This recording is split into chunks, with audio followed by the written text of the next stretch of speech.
A to D PC ஃபேக்ட்ரியிலேருந்து ஒரு mail வந்திருந்தது. அதாவது கால் பண்ணியிருந்தாங்க. வணக்கம் மக்களே, ஆக்சுவலாக பார்த்தீங்கன்னா நம்ம ஏ டு டி பிசி ஃபேக்ட்ரியில் போய்ட்டு இன்டர்வியூ அட்டன் பண்ணியிருக்கோம். ஸோ அது பார்த்தீங்கன்னா அன்ஃபார்ச்சுனேட்லி அது வந்து நம்மளுக்கு ரிஜெக்ட் ஆகிடுச்சு.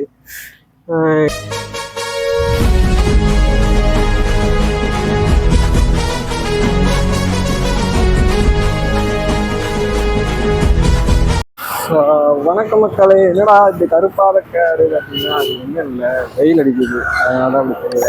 ஸோ இன்றைக்கி நம்ம எங்கே இருக்கோம் அப்படி பார்த்தீங்கன்னா ஏ டு டி பிசி ஃபேக்ட்ரியிலேருந்து ஒரு மெயில் வந்திருந்தது. அதாவது கால் பண்ணியிருந்தாங்க. ஆக்சுவலாக நான் வந்து A to D Nanda bro வந்து ரீசெண்ட் சேனலில் வந்து வீடியோஸில் வந்து இன்டர்வியூ போயிட்டுருக்கு, ஆள் எடுத்துகிட்ருக்கோம் அப்படிங்கிற போட்டிருந்தாங்க வீடியோ. ஹார்ட்வேர் இன்ஜினியர் அப்படின்னு சொல்லிட்டு, சரி அப்ளை பண்ணுவோமேன்னு நானும் ஒன்று அப்ளை பண்ணேன். அவங்க கால் பண்ணியிருந்தாங்க. கால் பண்ணி சில கொஸ்டின்ஸ்லாம் கேட்டாங்க, ஆன்சர் பண்ணிட்டேன். அதுக்கப்புறம் எனக்கு டைம் கொடுங்க அப்படிங்கிற மாதிரி கேட்டுட்டு, சரி இப்போ இன்டர்வியூ அட்டன் பண்ணுவோம், என்ன தான் சொல்கிறாங்க பார்ப்போம்னு சொல்லிட்டு இன்டர்வியூ இன்றைக்கி தான் வந்து அட்டன் பண்ணேன். போரூரில் இருக்குது, நியர்பை போரூர் மதுரை சைடு இருந்தது. சரி சொல்லிட்டு இன்டர்வியூ அட்டன் பண்ணிட்டேன். ஆக்சுவலாக காலையில் விளாக் எடுக்க முடியல. ஏன் அப்படின்னா செம்ம டிராஃபிக்கு, ரொம்ப கஷ்டம். நான் ஒரு நாள் வரத்துக்கு இப்படி கஷ்டப்பட்டுட்டு இருக்கேன். இன்னும் டெய்லி வர்றது எப்படின்னு தெரியல. ஸோ சீக்கிரமாக கிளம்புனா எனக்கு தெரிஞ்சு வந்துடலாம். நீங்கள் என்ன கோர்ஸ் படிக்க போகிறீங்க, அப்புறம் கோர்ஸ் படிச்சுட்ருக்கீங்க, அப்புறம் இப்போ நீங்கள் கோர்ஸ் கம்ப்ளீட் பண்ண போகிறீங்க அப்படிங்கிறத கமெண்ட் பாக்ஸில் சொல்லிவிடுங்க. அதுக்கப்புறம் இன்னொரு விஷயம் சொல்லணும், ஆடியோ குவாலிட்டி கிளியராக இல்லைன்னா கொஞ்சம் நினச்சிக்கோங்க. நம்ம ஏன்னா வெளியே இருக்கும், ஸோ அதனால் ஆடியோ குவாலிட்டி கிளியராக இருக்காதுன்னு நினைக்கிறேன். ஸோ நம்ம A to D Nanda bro PC ஃபேக்ட்ரியில் அவர் அஃபிஷியலாக யூடியூப் சேனலில் ஒரு வேக்கன்சி இருக்குது, ஜாப் வேக்கன்சி போகுது அப்படின்னு சொல்லிட்டு போட்டிருந்தாரு. அந்த ஃபார்ம் ஃபில்அப் பண்ணியிருந்தேன். ஸோ என்னோடய ரெஸ்யூம் எல்லாமே ஷேர் பண்ணியிருந்தேன். ஸோ அந்த இன்டர்வியூக்கு நான் செலக்ட் ஆகிறேன். ஸோ அந்த இன்டர்வியூ தான் காலையில் அட்டன் பண்ணேன். ஸோ இப்போ அட்டன் பண்ணிவிட்டு இப்போ கிண்டியில் வந்து உட்காந்துட்ருக்கேன். ஆக்சுவலாக அங்கேருந்து லைவ்லேருந்து வீடியோ எடுத்தேன். பட் வந்து என் மூஞ்சி சரியாக தெரியலை. நான் அவங்க கிளிப்பு இருக்குது, கிளிப் வந்து ஆட் பண்ணுறேன். ஸோ சுத்தமாக வந்து என் மூஞ்சி தெரியல, நான் பேசுகிற மட்டும் இருக்குது, நான் மூஞ்சி தெரியல. ஸோ அங்கே எந்த மாதிரி கொஸ்டின் கேட்டாங்க அப்படின்னா, சொல்லணுங்க அப்படின்னா சொல்லக்கூடாது போல இருக்குது. பட் என்னோடய எக்ஸ்பீரியன்ஸை நான் ஷேர் பண்ணனால, ஸோ எனக்கு தெரிஞ்சு அதை ரிவ்யூ பண்ணுறங்கிறது ஒரு விஷயம் கிடையாது. பட் அதை ரிவ்யூ பண்ணிட்டோம் அப்படின்னா அது வந்து உங்களுக்கு நல்லது கிடையாது. நீங்கள் அதை படிச்சுட்டு இது பண்ணிவிட்டு அந்த கொஸ்டின்லாம் ப்ரிப்பேர் பண்ணிவிட்டு போய் இதுக்கு ஆன்சர் பண்ணி, அதனால் உங்களுக்கு ஸ்கில்லு இருந்தது அப்படின்னா நீங்கள் அட்டன் பண்ணுங்கள், தைரியமாக அட்டன் பண்ணுங்கள். அதெல்லாம் கொஸ்டின்லாம் வந்து ரொம்ப டஃப்பான கொஸ்டின்லாம் கிடையவே கிடையாது. ஈஸியான கொஸ்டின்னா நீங்கள் வந்து உங்கள் ஸ்கில்லை பொறுத்து அவங்க செலக்ட் பண்ணுவாங்க. ஆக்சுவலாக நீ எப்போ நான் செலக்ட் ஆகிட்டியா இல்லைன்னு கேட்டிங்கன்னா, செலக்ட் ஆகிட்டேன்னு சொன்னாங்களா இல்லை இல்லையான்னு தெரியல. ஒரு 2 days டைம் கொடுங்க. 2 days டைம் கொடுத்ததுக்கப்புறம் நான் உங்களுக்கு இன்ஃபார்ம் பண்ணுறேன், எல்லாமே உங்களுக்கு நான் இன்ஃபார்ம் பண்ணுறேன். அதே போல் வந்து உங்கள் 3 days வந்து டெஸ்ட் மாதிரி எது இருக்கணும். அந்த 3 daysக்கு அப்புறம் இன்டர்ன்ஷிப் மாதிரி லைக் 1 month இன்டர்ன்ஷிப் இருக்கணும். ஸோ அந்த 1 month இன்டர்ன்ஷிப்க்கு அப்புறம் தான் நமக்கு வந்து ஜாப் வந்து கொடுப்பாங்களா கொடுக்க மாட்டாங்களா அப்படின்னு சொல்லி தெரியுமா, நம்ம என்ன பர்ஃபார்மன்ஸ் பண்ணுறோம் அப்படிங்கிற மாதிரி பார்த்துட்டு தான் கொடுப்பாங்க. அந்த 1 monthக்கான சர்டிஃபிகேட் கொடுத்துருவாங்க, அவங்க சர்டிஃபிகேட்டை கொடுத்துருவாங்களாம். ஸோ பார்ப்போம், 4 நாள் கழிச்சிக்கா பார்ப்போம். ஸோ எந்த மாதிரி ரெஸ்பான்ஸ் வருதுன்னு தெரியலை. வணக்கம் மக்களே, ஆக்சுவலாக பார்த்தீங்கன்னா நம்ம ஏ டு டி பிசி ஃபேக்ட்ரியில் போய்ட்டு இன்டர்வியூ அட்டன் பண்ணியிருக்கோம். ஸோ அது பார்த்தீங்கன்னா அன்ஃபார்ச்சுனேட்லி அது வந்து நம்மளுக்கு ரிஜெக்ட் ஆகிடுச்சு. சரிங்களா, அதே போல் எப்படிடா நீ சொல்கிறத நான் நம்புறது அப்படின்னு நான் உங்களுக்கு இமெயில் வந்து அட்டாச்மெண்ட் பண்ணுறேன், ஸ்க்ரீன்ஷாட்டை வந்து உங்களுக்கு அட்டாச்மெண்ட் பண்ணுறேன். சரிங்களா, அவங்க அஃபீஷியல் இது வந்து. ஸோ என்ன இப்போ எனக்கு ஒரு டவுட்டுன்னா, நான் வந்து பிஎஸ்சி எலக்ட்ரானிக் சயின்ஸ் வந்து எடுத்து படித்தேன். எங்கள் வீட்டில் வந்து எல்லோரும் வந்து பிஎஸ்சி கம்ப்யூட்டர் சயின்ஸ் படிக்க சொன்னாங்க. பட் நான் வந்து எலக்ட்ரானிக் சயின்ஸ் தான் வேணும் அப்படியே சொல்லிட்டு எடுத்து படித்தேன். பட் இப்போ வந்து யோசிக்கிறேன், இந்த பாஸ்ட் ஒரு 6 மந்த்து கிட்ட நான் கோர்ஸ் கம்ப்ளீட் பண்ணி கிட்டத்தட்ட 6 மந்த் ஆகிடுச்சு. இந்த 6 மாதமாக நான் யோசிக்கிறேன். 6 மாதமாக எனக்கு எந்த ஒரு ஜாபும் கிடைக்கல. நான் மொபைல் சர்வீஸ் போய் ட்ரை பண்ணிட்டு இருந்தேன். ஸோ நான் படித்ததுக்கான எந்த ஒரு இதுக்குமே எனக்கு வந்து வேலை வந்து சரியாகவே கிடைக்கல. அது ஏன்னு தெரியல. ஒருவேளை நான் சென்னையில் தேடுறது தப்பானது இல்லை. ஆனால் பெங்களூர் இந்த மாதிரி துபாய் அந்த மாதிரிலாம் இருந்துச்சு ஜாப் வேக்கன்சி. பட் நம்ம அங்கே போய் பண்ணுற அளவுக்கு நம்மக்கிட்ட வசதி இல்லை. ஸோ அதனால் வந்து எனக்கு என்னமோ தப்பான டிசிஷன் எடுத்துட்டணும்னு தோணுது.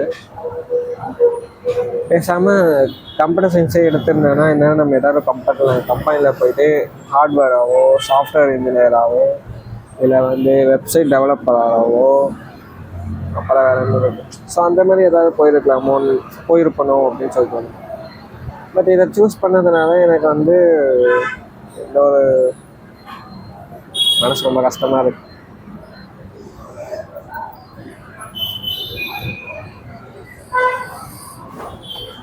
ஆறு மாதமாக நான் ஏறாத கம்பெனியே கிடையாது. அப்ளை பண்ணாத ஜாபே கிடையாது. நான் இருக்கிற ஜாப் வேக்கன்சி எல்லா கம்பெனிலையும் அப்ளை பண்ணியிருக்கேன். ஒரு சிலர் ஃபேக்காக இருக்குது, ஒரு சிலர் வந்து ரியலாக இருக்குது. பட் வந்து இந்த மாதிரி பேமெண்ட் பண்ணிங்கன்னா உங்களுக்கு ஜாப் கிடைக்கும்.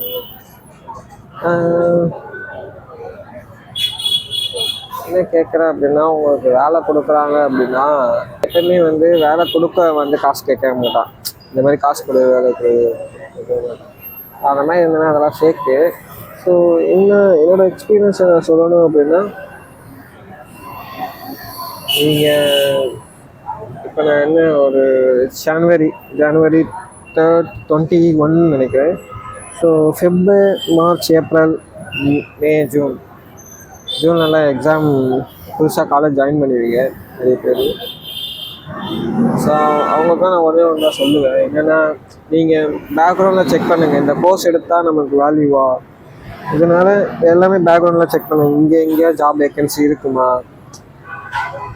இல்லை லாங் டிஸ்டன்ஸாக போய் ஒர்க் பண்ணணுமா, அந்த மாதிரி எல்லாமே பேக்ரவுண்டில் எல்லாமே செக் பண்ணிக்கோங்க.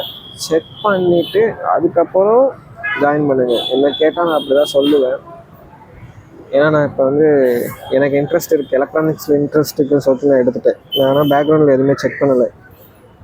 செக் பண்ணியிருந்தேன்னா நான் கண்டிப்பாக மாற்றிருப்பேன், கம்ப்யூட்டர் சயின்ஸே எடுத்து படிச்சிருப்பேன். அதனால் நான் செஞ்சு தப்பாக யாரும் பண்ணாதீங்க.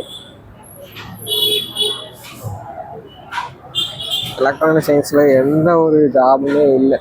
போகிற கம்பெனிக்கு எல்லாருமே வந்து என்ன சொல்கிறாங்க அப்படின்னா, லாஸ்ட் ஒரு 5-6 இன்டர்வியூ நான் அட்டன் பண்ணியிருந்தேன்.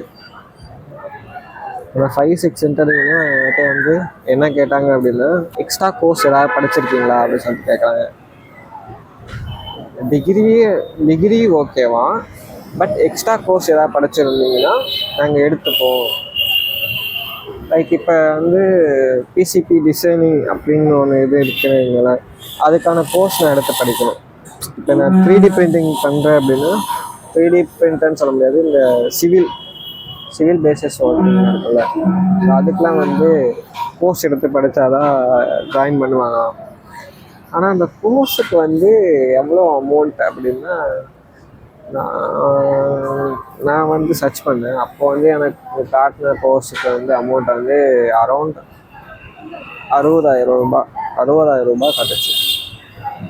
என்னோடய காலேஜ் மொத்தமாகவே கால்குலேட் பண்ணால் கூட என் காலேஜ் ஃபீஸ் வந்து பார்த்திங்கன்னா கிட்டத்தட்ட 70,000 என்னமோ தான் வந்தது.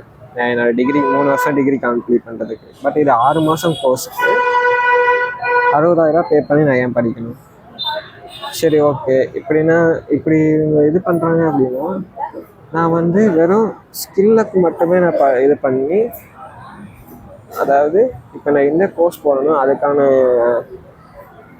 சர்டிஃபிகேட்டுக்காக நான் அந்த கோர்ஸை மட்டும் கம்ப்ளீட் பண்ணிவிட்டு சர்டிஃபிகேட் கொடுத்தா உள்ளே விடுவாங்களா? விடவே மாட்டாங்க, டிகிரி கேட்பாங்க அப்புறம். ஸோ அப்போ நான் ஏன் டிகிரி படிக்கணும்? டிகிரி படிச்சுட்டு ஏன் நான் எக்ஸ்ட்ரா கோர்ஸ் எடுக்கணும்? டிகிரி படித்ததே பத்தாதா? தெரியல இன்னும் என்ன, சத்தியமாக புரியலங்க. என்ன என்ன பண்ணுறதுனே ஒன்றுமே புரியல.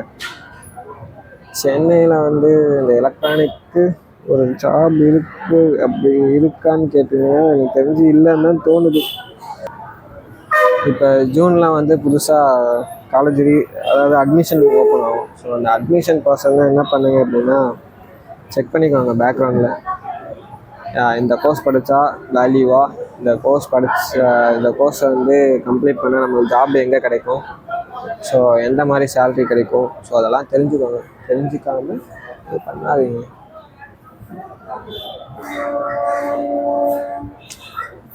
பெங்களூரில் நல்லா ரிசர்ச் பண்ணுங்க. நீங்கள் ஸ்கூல் எப்படியும் வந்து ஏப்ரலில் முடிச்சிருவீங்க, ஏப்ரலுக்கு முன்னாடியே முடிச்சிருவீங்க. ஸோ அதனால் அந்த ஏப்ரல் மே 2 மாதம் இருக்குது. அந்த 2 மாதத்துல நீங்கள் பேக்ரவுண்டில் நல்லா உங்களால் எவ்வளோ முடியுமோ அவங்க எவ்வளோ செக் பண்ணுங்க. இங்கே சென்னையில் லொக்கேஷனில் எத்தனை கம்பெனி இருக்குது, உங்கள் போஸ்ட்டு, நீங்கள் படிக்க போகிற சப்ஜெக்ட்டுக்கான ரிலேட்டிவ் ஜாப் எத்தனை இருக்குது, ஸோ இங்கெல்லாம் வேலை கிடைக்குமா அப்படி எல்லாமே செக் பண்ணுங்க. நான் எதுவுமே செக் பண்ணாமல் உள்ளே வந்துட்டேன். அதனால இப்போ கஷ்டப்பட்டுருக்கேன். ஆனால் நீங்களும் இந்த மாதிரி தப்பு பண்ணாதீங்க, சரிங்களா?